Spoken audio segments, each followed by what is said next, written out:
नमस्ते, मेरा नाम सौरभ है। आप लल्लन टॉप देख रहे हैं। मैं अपनी चुनावी यात्रा के सिलसिले में बिहार के मधेपुरा इलाके में हूँ। ये लोकसभा भी है, ज़िला भी है।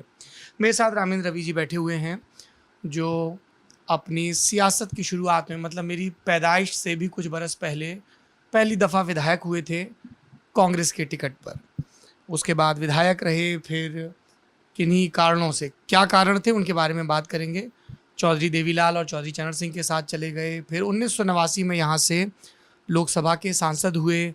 उसके बाद शरद यादव, जो 1991 में उत्तर प्रदेश की बदायूं सीट से भारतीय जनता पार्टी के स्वामी चिन्मयानंद से चुनाव हार गए थे, उनके लिए अपनी सीट छोड़ी। और इस तरह से शरद यादव का मधेपुरा आगमन होता है। शरद यादव आते हैं, फिर लालू यादव आते हैं, सियासत चलती रहती है। और इस बीच रवि जी राज्यसभा में रहते हैं, राजद के पार्लियामेंट्री बोर्ड के चेयरमैन रहते हैं, अलग अलग पदों पे रहते हैं। और 2004 में जब पप्पू यादव की यहाँ पर आमद होती है, तो उसके बाद ये राजद छोड़ के जनता दल के खेमे में चले जाते हैं। उन दिनों जेडीयू होता था और अभी भी नीतीश कुमार के साथ है। तो सियासत का 4 दशक का लेखा जोखा रखने वाला एक व्यक्ति हमारे साथ है। हम यहाँ पे आए थे तो हमें लगा था चर्चा करेंगे, कुछ पॉइंट्स पता चलेंगे, लेकिन जब रवि जी ने कहा कि शिक्षक हूँ, झूठ नहीं बोलूँगा, जो बताऊँगा सच बताऊँगा, तो मुझे लगा कि इस सारी बातचीत को कैमरे पर भी दर्ज कर लेना चाहिए, ताकि आप में से जिन लोगों की सियासत में, बिहार की सियासी चौसर को समझने में दिलचस्पी है, उनको भी कुछ रेफरेंस पॉइंट मिल जाएं। सर, सबसे पहले तो बहुत सारा थैंक यू कि आप बात करने के लिए राज़ी हुए। बहुत बहुत धन्यवाद। तो आपकी जो सियासी बैकग्राउंड थी, पॉलिटिकल बैकग्राउंड, आपके ताऊ जी संविधान सभा के अध्यक्ष थे, तो घर में कांग्रेस का संविधान सदस्य थे। संविधान सभा के, माफ कीजिएगा, संविधान सभा के सदस्य थे 1946 से 1952 के बीच तक। तो घर में सब कांग्रेस का माहौल था। तो आपको वो शुरुआती सियासी तालीम क्या मिली? क्या कॉलेज पॉलिटिक्स में थे आप, या सीधे पढ़ाने लग गए? पढ़ाई न, मैं तो कॉलेज में शिक्षक था जी। और मैं समझता हूँ लगभग मेरी उम्र उसमें 42 साढ़े 42 हो गई होगी, तब मैंने सक्रिय राजनीति में जंप किया। कौन सा बरस था? उन्हें से असल बात हुआ कि 77, 78, 79 के बीच की बात है। उन दिनों मैं कांग्रेस माइंडेड तो था ही, इंदिरा गांधी से बहुत ही प्रभावित था, बहुत अधिक प्रभावित था। मैंने उस समय परिवाद नाम की एक पुस्तक लिखी जी। परिवाद, शिकायत, कंप्लेन अगेंस्ट जनता मिसरूल, मैंने किताब लिखी थी। वह किताब मैंने इंदिरा गांधी को भेंट की। वह मुक्त छंद में था। गद्य को पहली अभिव्यक्ति मैंने दी। गद्य भी छंद मुक्त हो सकता है, सिर्फ कविता ही छंद मुक्त नहीं हो सकती। वक्त नहीं है कि मैं बताऊं, पंक्तियां भी बता सकता हूं, 100, 200, 400 अभी भी। उसके बाद मैंने लिखा आपातकाल क्यों। और मैं सच कहूं तो मैंने आपातकाल को जस्टिफाई किया था। And I quoted several examples. You can't say Indira Gandhi she was anti national, she was 100% national. When she was 12 years old, she was asked, what you want to be after when you become young? I would like to be Joan d'Arc of France. She was #1 nationalist by then. So Indira Gandhi, first she stood for nationalism, secularism and what not. तो फिर आपके तर्क क्या थे emergency को defend करने में? क्योंकि बिहार तो संपूर्ण क्रांति की जगह थी। एक बात मैं बता दूं, जब Subhash Chandra Bose was asked what type of government you will appreciate after freedom and full freedom, he had said by then first 10 year military rule, then democracy. Why? Because the India has been enslaved for years. First, I have to restore civic sense in Indian people, Indian citizen. Then they can enjoy this democracy. Can you say Subhash Chandra Bose was anti-national?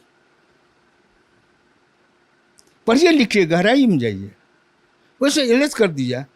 यहाँ के लोग सब जाते थे Mithila university में, ऐसे जूता लेकर के वाइस चांसलर की कुर्सी पर बैठ जाते थे। ये देश है। क्या नहीं हुआ इस ड्यूरिंग जो जिसको एंटी कांग्रेस कहते हैं। करप्शन वहाँ भी है, करप्शन यहाँ भी है, वहाँ भी था यहाँ भी है, कम बेस जो हो। इस बात को मानिए आप, बात खत्म कीजिए। यहाँ पर बहुत गहराई से मैं जाऊँगा तो आपके पास न समय है न मेरे पास समय है। इसीलिए ठीक से समझना चाहिए क्यों किसी को हम इंटरनेशनल कहते हैं। Who divided Pakistan, who made a country. तुष्टीकरण का आरोप लगाते हैं। तुष्टीकरण की परिभाषा समझते हैं क्या? Why you are backing other people in this party?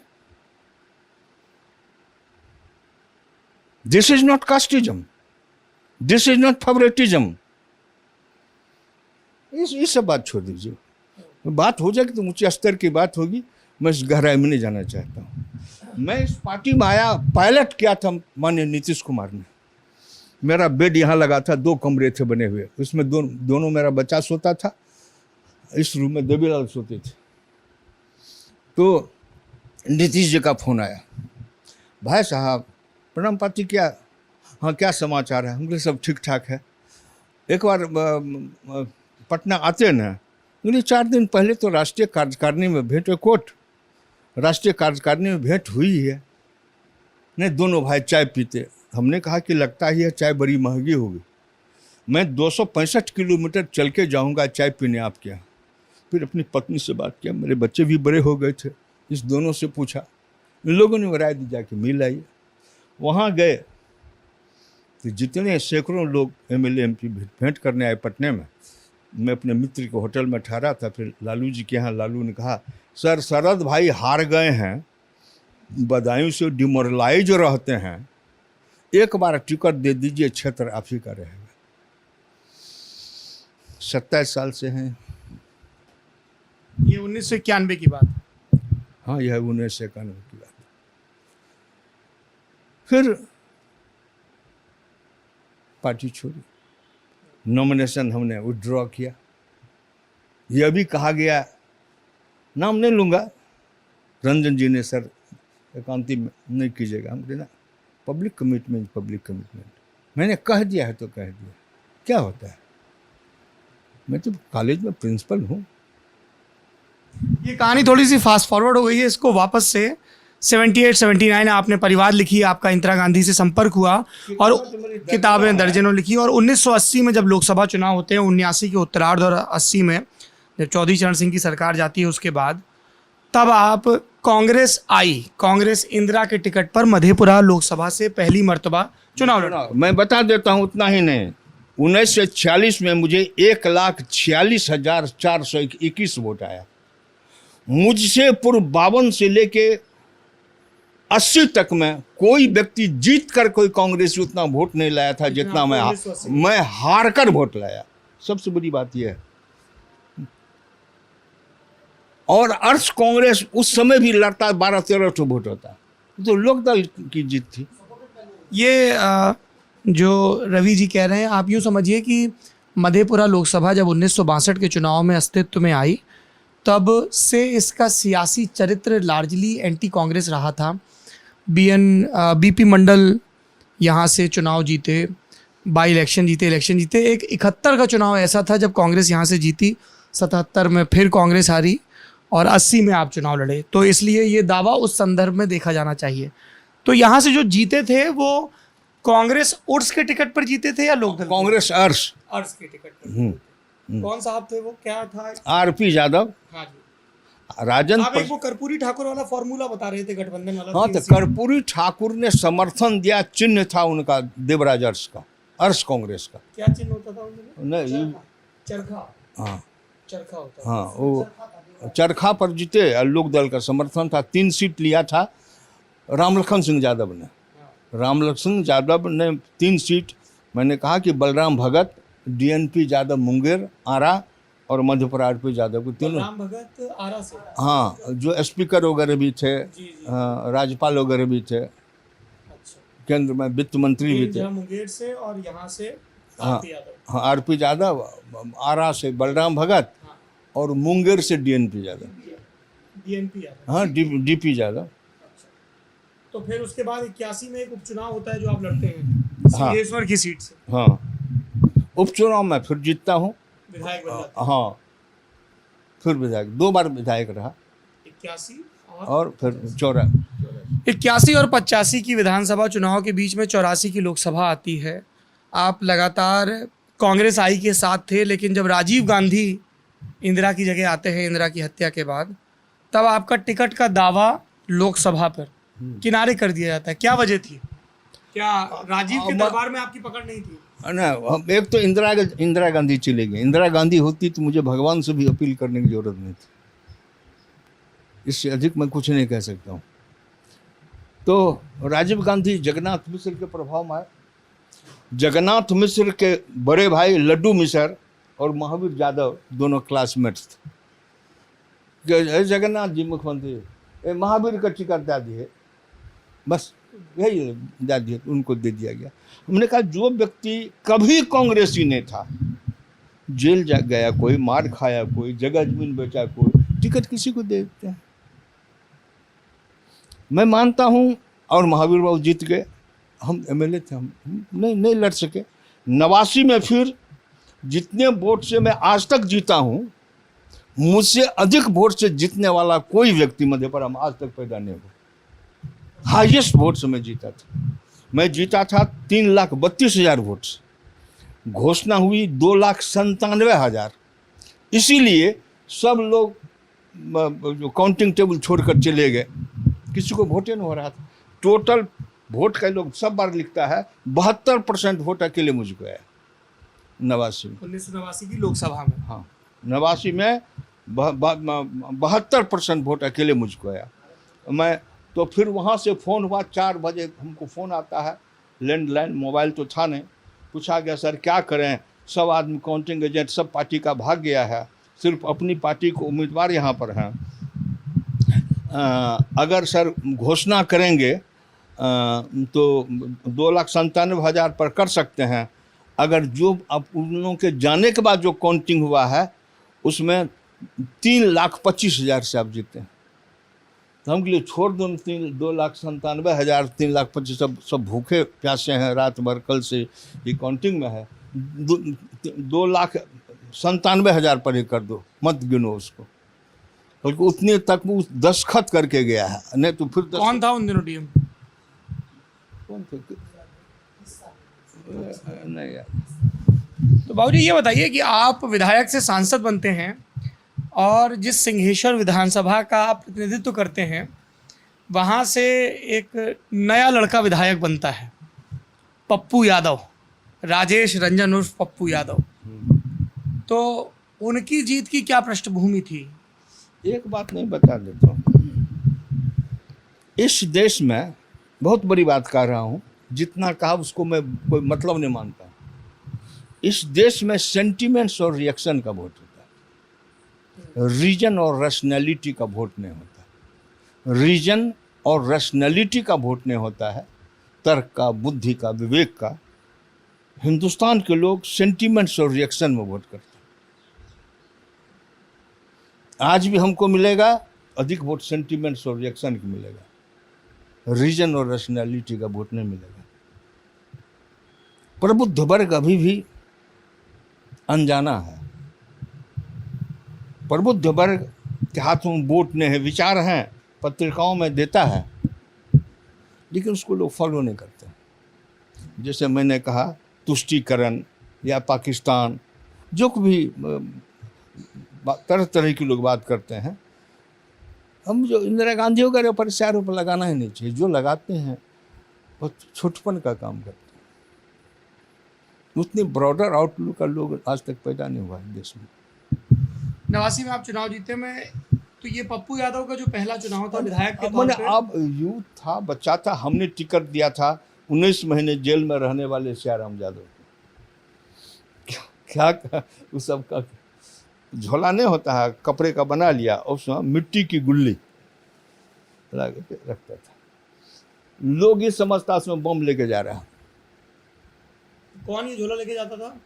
लड़का सब, यूथ, बस यूथ का सेंटिमेंट था, जीत गया। कभी कभी ऐसा होता है, एक्सीडेंटल कोई बात हो जाती है ना, लेकिन उसके बाद भी जीता वो। उसके बाद भी जीता। उसके बाद में 2 बार यहाँ से जीता, 3 बार पूर्णिया से जीता। पूर्णिया तो कंसस जगह है, ऐसी बात नहीं है। 91 जीता, 96 हाँ ऐस जीता, 2 बार यहाँ से भी जीता। 2004 और 2014 यहाँ से। ये शरद यादव हारे। बाबू जी 91 के चुनाव पे आएंगे और शरद यादव की मधेपुरा एंट्री पे आएंगे। तमाशा क्या हुआ था 2 नवंबर 1989 को कि ताऊ देवीलाल खड़े हुए, ताऊ देवीलाल और चौधरी चरण सिंह, जब आपने 1985 में लोकदल ज्वाइन किया था और उसके टिकट पे आप फिर विधायक बने थे कांग्रेस छोड़ के, तो नवंबर में आप चुनाव जीतते हैं, आप दिल्ली पहुंचते हैं और वहाँ पे नेता पद के चुनाव को लेके एक तमाशा होता है। क्या हुआ, क्या था पर्दे के पीछे, क्या हुआ था और आगे क्या हुआ था?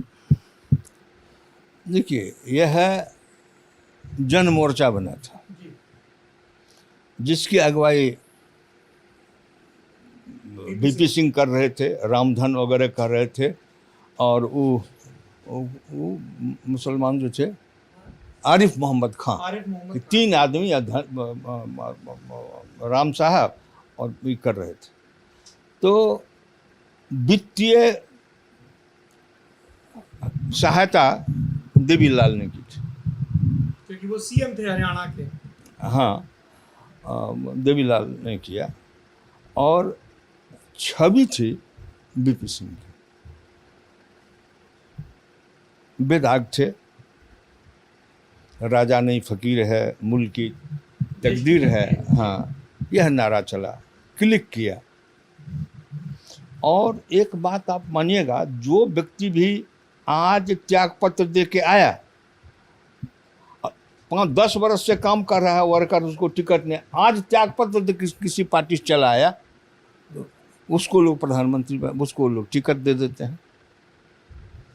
तो उस समय बीपी सिंह ने त्याग किया था, कांग्रेस को त्यागा था ना? लंबी पृष्ठभूमि थी राजनीति की, उसका त्याग किया।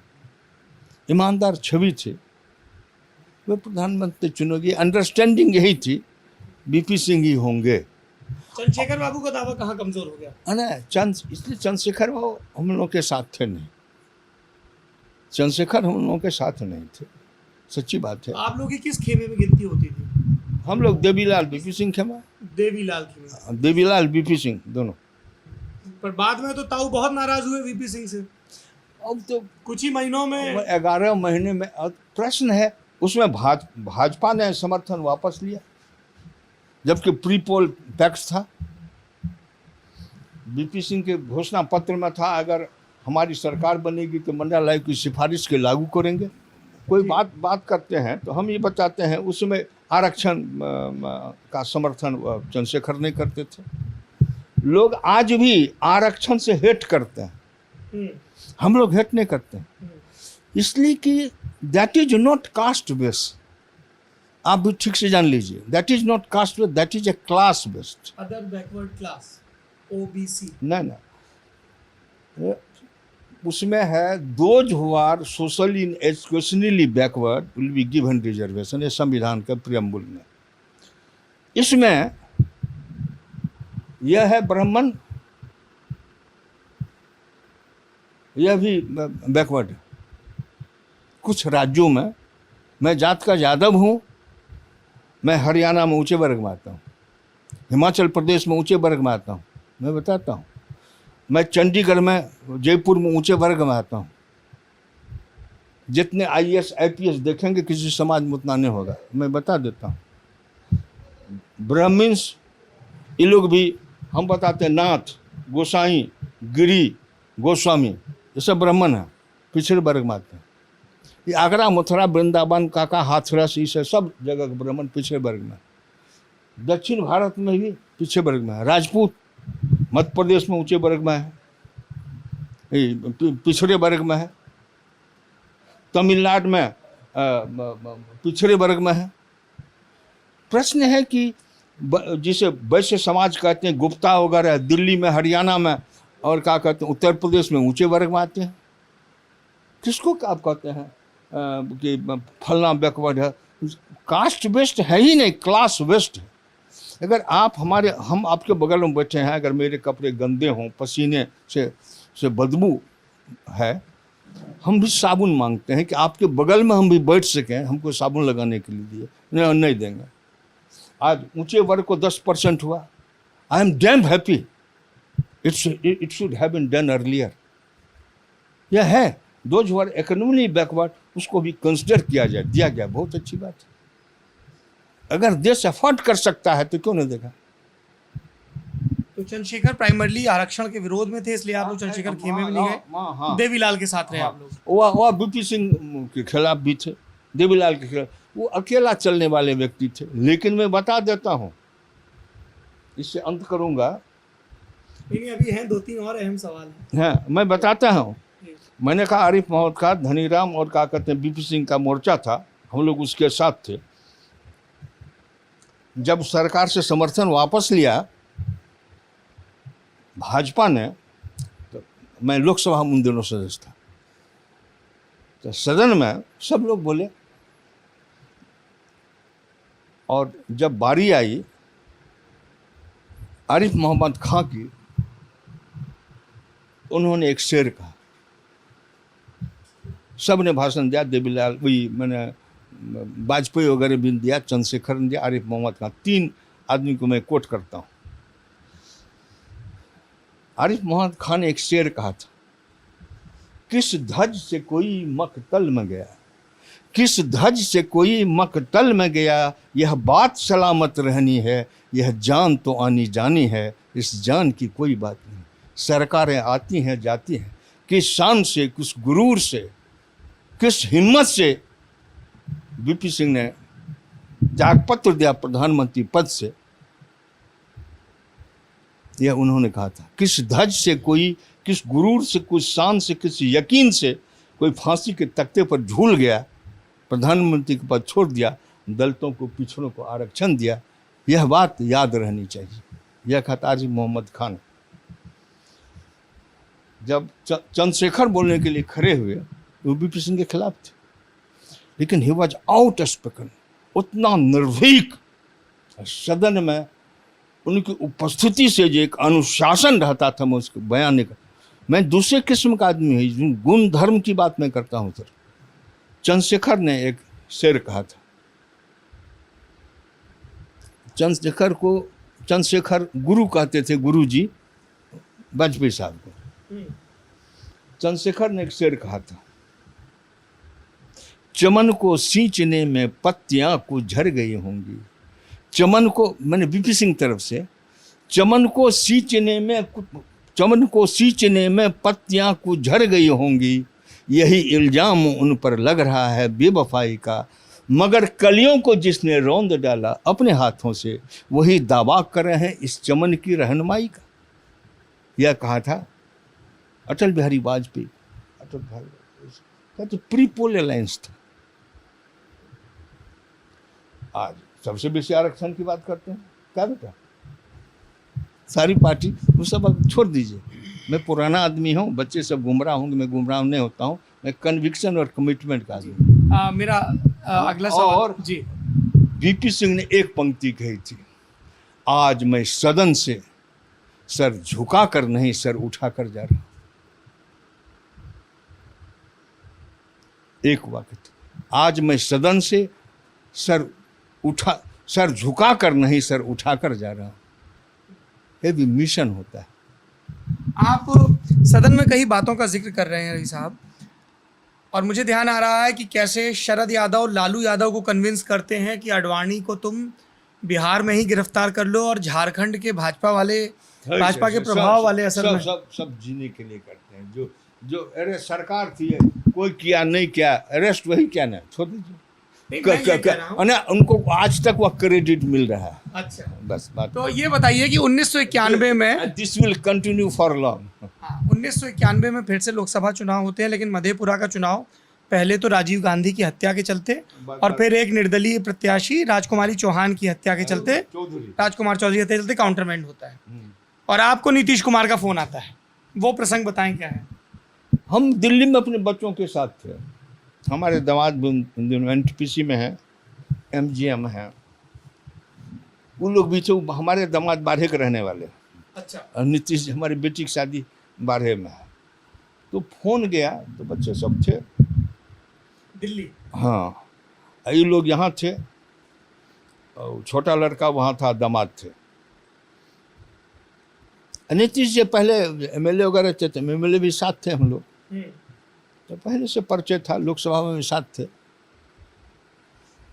तो भाई साहब चले आते, ज्वाइन कर लेते अपने साथ, वहाँ नहीं तो हम तो आरजेडी मैंने पप्पू को टिकट दे दिया था, तो हम कंटिन्यू नहीं कर सकते थे। नहीं, मैं अभी बात कर रहा हूँ 1991 की, 1991। हाँ, जब लालू आपसे बोले कि आप शरद यादव के लिए सीट छोड़ दीजिए, वो वाला प्रसंग। नहीं वो तो नीतीश ने कहा था, हमने कहा ना। हाँ, और नीतीश जी ने पायलट किया सब कुछ।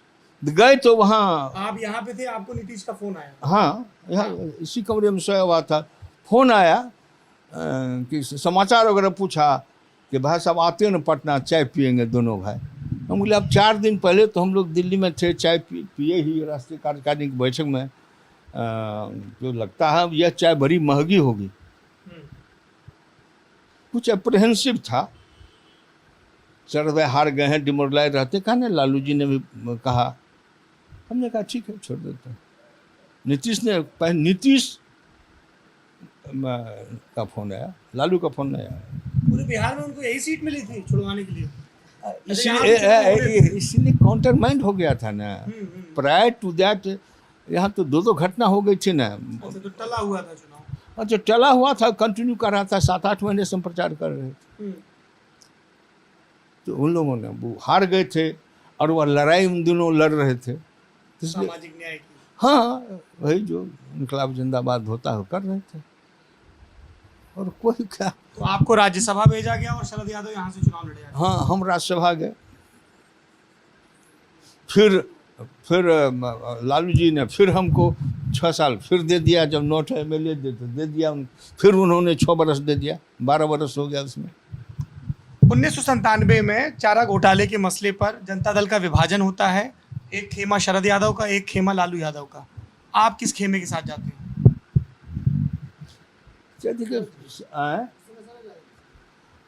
चारा घोटाला उस समय, हाँ, जब 97 में राजद बनाते हैं लालू यादव, तब आप लालू के साथ नहीं जाते? हम छोड़े कब। आप 1998 में, जो हमारी कैमरा शुरू होने से पहले बात हो रही थी, 1998 में जब लालू यहाँ आके चुनाव लड़ते हैं राजद के टिकट पर और शरद यादव को हराते हैं, शरद यादव 91-96 जीते। तब तो बात मेरी मुट्ठी से निकल गई थी। राष्ट्रीय अध्यक्ष शरद यादव थे और लालू यादव थे, 2 हो गए थे। हाँ, 2 हो गए थे। तो अब प्रश्न है कि हम लोग उस समय यहाँ शरद यादव के साथ थे। फिर 98 के चुनाव के बाद आप लालू जी के साथ चले जाते हैं? 98 में जो 98 में जो फिर वही ना जो रंजन जी के यहाँ बुलाए थे, उस समय में वो 98 में ऐसी परिस्थिति हुई, नीतीश जी चाहते थे राष्ट्रपति शासन हो, उनकी पार्टी अलग समता पार्टी थी, और कांग्रेस के समर्थन से लालू चल रहे थे। कांग्रेस का कहना था हम समर्थन वापस ले लेंगे। उस आपातकाल में मुझे बुलाया गया। रंजन यादव एक हैं जो राज्यसभा में सदस्य रहे, हाँ, अब चले जाएंगे। रंजन यादव के यहाँ हमारी बुलाहट हुई, वो कहा लालू के यहाँ नहीं जाएंगे, हम तो इधर थे। तो कहा गया कि यह परिस्थिति है, राष्ट्रपति शासन होगा, या कहता समर्थन कांग्रेस में वापस ले लेंगे, और नीतीश कहते हैं कि राष्ट्रपति शासन लगना चाहिए। सर 9 एमएलए हमको दीजिए तो हमारी सरकार अस्थिर हो जाएगी। तो 3-4 तो मेरे प्रभाव क्षेत्र में तो जो यहाँ का था, जिसके लिए मैं टिकट दिलाता था, मैं ही नाम जो अनुशंसा करता था, कभी किसी ने मेरे अनुशंसा को काटा नहीं। समर्पित व्यक्ति को ही देता था, सामान्य पृष्ठभूमि के गरीब कार्यकर्ताओं को। 3 थे, बम्भोला यादव, निराला यादव और उपेंद्र हजरा। संजोग से तीनों मेरे छात्र ही थे। हमने कहा तुम लोग लालू को साथ दो, सरकार बचाओ। उसके फिर हिंद केसरी यादव को, रमई राम को, कितना नाम बताऊं, सबको हमने बुलाया, जो हमसे प्रभावित, उसको अध्यक्ष हमने रमय राम को बनाया था। बहुत बड़ी बड़ी कहानी है। वो प्रांतीय अध्यक्ष थे, उनको बुलाया तो सब लोग मिल करके क्या कहते हैं, फिर सरकार बच गई। यह मेरा लालू पर एहसान था। 2004 में आप लालू की पार्टी में थे। ये आखिरी सवाल है। आप आरजेडी की पार्लियामेंट्री बोर्ड के चेयरमैन भी थे और राज्यसभा के सांसद थे। 2004 में लोकसभा चुनाव होता है। लालू यादव 3 बार राष्ट्रीय महासचिव रहा, तीनों पार्टी में। 2 बार 2004 के चुनाव में लालू यादव 2 लोकसभा सीट से लड़ते हैं, मधेपुरा और सारण, दोनों से जीतते हैं। मधेपुरा की सीट वो खाली करते हैं, छपरा चले जाते हैं। कहा था कि मैं जहाँ से अधिक वोट आएगा वहाँ मैं रहूँगा, यहाँ से अधिक वोट आया यहाँ नहीं रहे, छपरा चलेगा। और फिर आपका नाम चर्चाओं में आता है कि आप शायद अब लोकसभा लड़ें, पर टिकट दे देते हैं लालू यादव पप्पू यादव को। क्या वजह थी इसकी? अब वो सब अब जाने क्या अंडरस्टैंडिंग थी। शरद यादव से डिफरेंस था। शरद यादव अपना पाँव फैलाना चाहते थे, अपने क्या बताऊँ, अपनी पार्टी के सिंबल पर चुनाव लड़ते थे। यहाँ पाँव फैलाना चाहे, बेस बनाए, हम अपना एमएलए बनाए, अलग अपनी आइडेंटिटी। अभी उसको काउंटर करने के लिए उन्हें पप्पू यादव सही लगे। पप्पू यादव उस समय पूर्णिया से 3 बार पहले चुनाव जीत चुका था, क्यों नहीं जानते। उसको वोट अट्रैक्ट करने की कोई टेक्निक है, रमा रहता है इसमें। 2004 में वो पप्पू सिंह से हार गए थे पूर्णिया, तो वो भी खाली थे। हाँ, तो उनको यहाँ दे दिया और आप जेडीयू में चले गए। हम जेडीयू में चले गए। क्या नीतीश कुमार बुलाए थे या आपने संपर्क किया? क्या नहीं, नीतीश ने फोन किया था। क्या बोले? कि भाई साहब अपने घर चले आइए, आपकी पार्टी है, आप हैं, फलना है, चलना है, आए। तो भाई साहब कह के नीतीश ने बुलाया, लेकिन कभी राज्यसभा, विधान परिषद, ये सब हाँ, जब से आया हूँ अभी भी, मतलब जब चुनाव होता है तो हमको 10 में हमको विधानसभा की टिकट मिला था। सिंहेश्वर से ही? नहीं, मध्य प्रदेश से। मधेपुरा से। हाँ, तो मैं 5000 वोट से हार गया। 5000 वोट से हारा।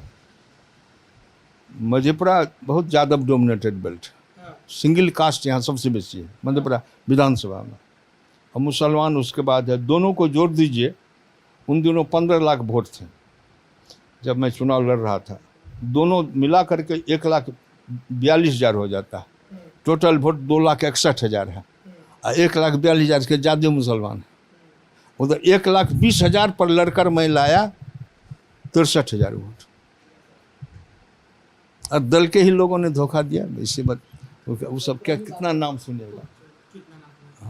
पर नीतीश अभी पिछले दिनों भी मिले, क्या बातचीत होती है मुख्यमंत्री से? तो सड़कें बहुत खराब हैं आपके मधेपुरा की, देखिए।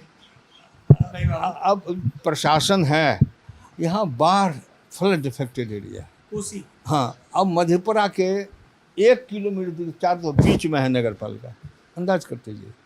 फ्लड इफेक्टेड एरिया है, इसको मानिए।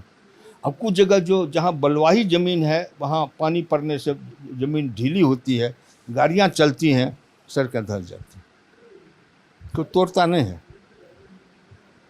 मिट्टी ढीली होगी। अच्छा, ये वजह है। आखिरी आपको जाना है प्रचार के लिए, क्या संभावनाएं लग रही हैं आपको? जेडीयू, एलजेपी और बीजेपी का जो गठबंधन है, जिसको एनडीए कहा जाता है, बिहार में उसकी क्या संभावनाएं हैं इस चुनाव? सेंटिमेंट्स और रिएक्शन एनडीए के पक्ष में। सेंटीमेंट और रिएक्शन, हाँ, दोनों बात। बहुत बहुत शुक्रिया, आपने ललन टॉप से बातचीत की। हमारे लड़के हैं जी, आपके लड़के हैं। मैं इंटरव्यू खत्म करके उनसे जरूर मिलूंगा। नहीं, हाँ, आप लोग पानी आए, अब नाश्ता पानी, हाँ, सब गिलास है, हम चलते हैं। चलिए, बहुत बहुत प्रणाम। आप देख रहे हैं ललनटॉप.com।